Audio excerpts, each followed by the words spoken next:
Aujourd'hui, on va parler de Dragons of Zobrotera, un play-to-earn qui est basé sur un mélange entre Hearthstone et un RPG.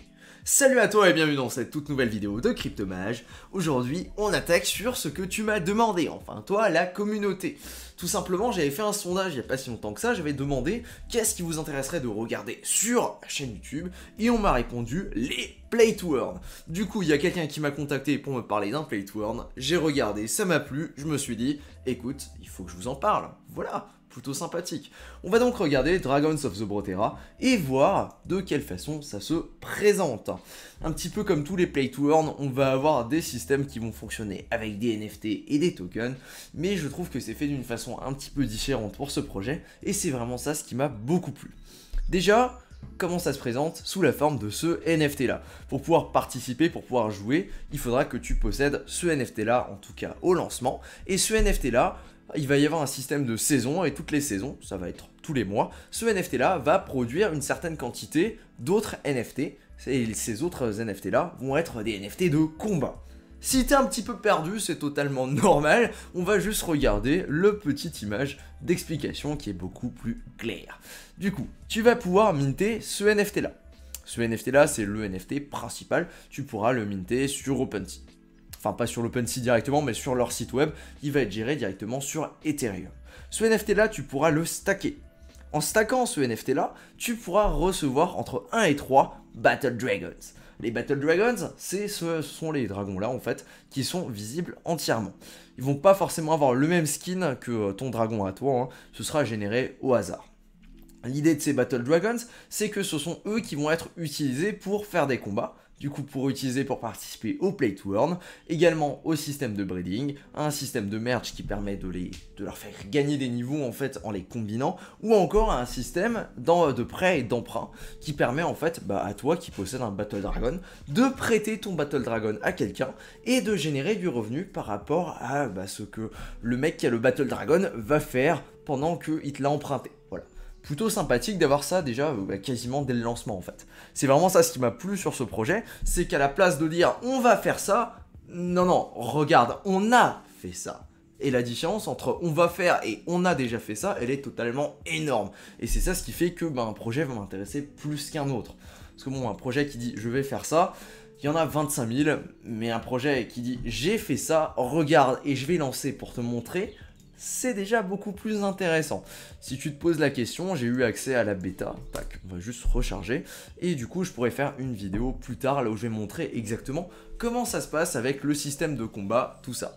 Juste enlever le full screen, je te fais juste vite fait, petite démonstration, hein, histoire que tu puisses voir, mais on tournera une vidéo là où il y aura ça qui sera plus mis en avant, évidemment. C'est un système de combat assez classique qui ressemble pas mal à ce qu'on peut voir sur du Hearthstone, là où tu vas pouvoir en fait effectuer différentes actions en fonction des cartes que tu possèdes. Ici par exemple, on va déboîter l'ennemi là à droite. Tu peux également voir les différentes actions qu'il pouvait faire. Lui avait une petite icône pour dire je peux soigner, lui a une icône pour dire je vais taper fort. Voilà, du coup il vient de m'infliger des dégâts, c'est de nouveau à moi de jouer. En fonction des sorts, en fait, tu vas gagner des sorts, c'est-à-dire des cartes, hein, tout simplement, en fonction de ton activité dans le jeu. Du coup, chaque partie va te permettre de gagner des cartes. Tu vas voir quand je vais terminer cette partie-là, ce petit combat, je vais gagner des cartes, et ces cartes-là, en fait, je vais pouvoir les utiliser dans mon deck au fur et à mesure de ma progression dans le jeu. Voilà.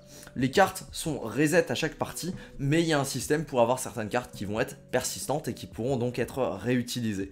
Par exemple ici tu peux voir, je peux choisir, du coup soit je prends un Dragon Breath, ça c'est des cartes qui vont se rajouter à mon deck en fait, soit je vais prendre une carte qui me donne de l'armure et qui permet de retirer une carte, soit je vais prendre une carte qui donne énormément d'armure et qui donne 2 œufs. Les œufs c'est une mécanique un petit peu particulière. Voilà juste pour montrer un petit peu à quoi ça ressemble. On va donc prendre cette carte là. L'idée, moi, c'est vraiment de te présenter plus, en fait, ce qui va se passer sur leur projet, plutôt que le jeu. Le jeu, on fera vraiment une vidéo dédiée. C'est juste pour te montrer que ça existe déjà, que c'est déjà fonctionnel. J'ai eu accès à la bêta, tu n'auras pas accès à la bêta, malheureusement. Mais tu pourras rejoindre le Discord de Dragons of Zobrotera pour pouvoir minter un NFT en priorité. Voilà.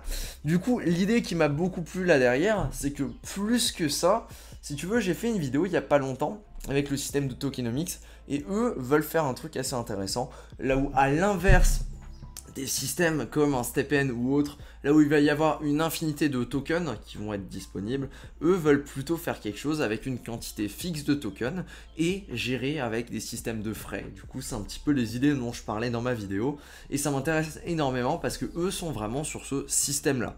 Il y a également un système du coup de burn pour les NFT qui sont générés et ce dès le départ, ce que je trouve très intéressant, plus le système de renting, comme tu peux le savoir si tu suis un petit peu les autres projets, c'est quelque chose qui se développe plutôt pas mal. Par exemple, Critters a un système pour faire du renting et a priori STEPN ont prévu de mettre ça en place, je crois c'est à la rentrée du coup vers septembre ou un truc comme ça.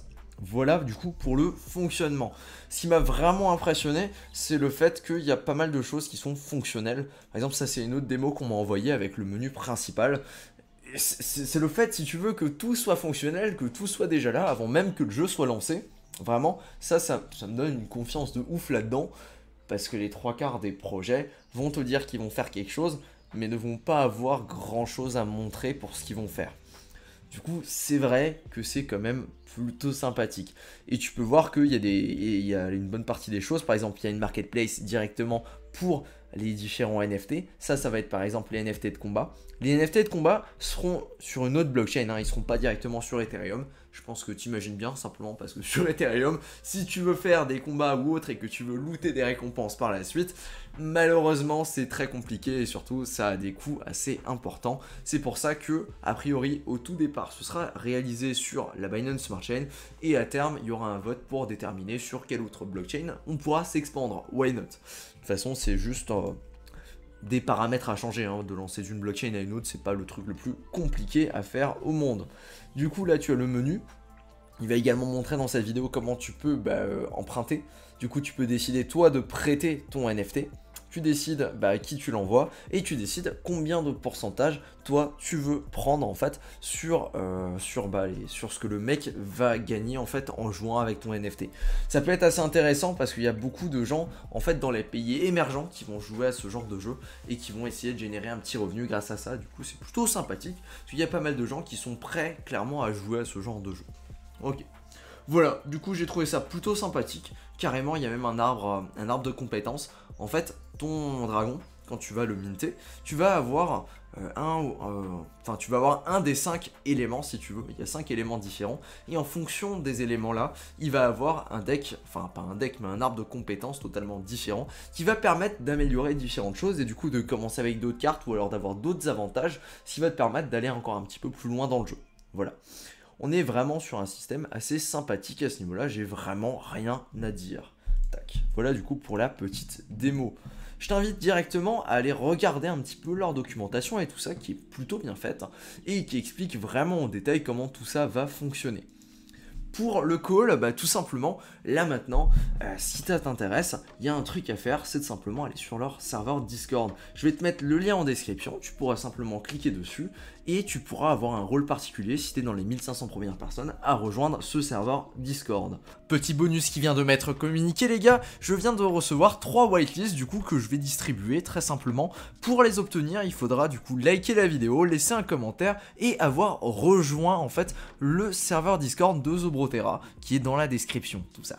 Du coup, je vais choisir en fait au hasard, hein. Je ferai une petite vidéo pour montrer comment c'est fait avec un bot au hasard et on va sélectionner du coup 3 personnes qui pourront recevoir cette whitelist. Voilà. Voilà, le mint, tout ça, ça te sera expliqué dessus, il y a toutes les indications dessus, et évidemment je te mets dans la description le site web pour que tu puisses aller dessus, et pour que tu puisses t'y intéresser, pour regarder si c'est un projet qui toi personnellement pourrait t'intéresser ou pas. Voilà, je te laisse toutes les cartes en main, n'oublie pas d'aller checker leur Discord, et sur ce, je te dis à plus pour une prochaine vidéo. Ciao.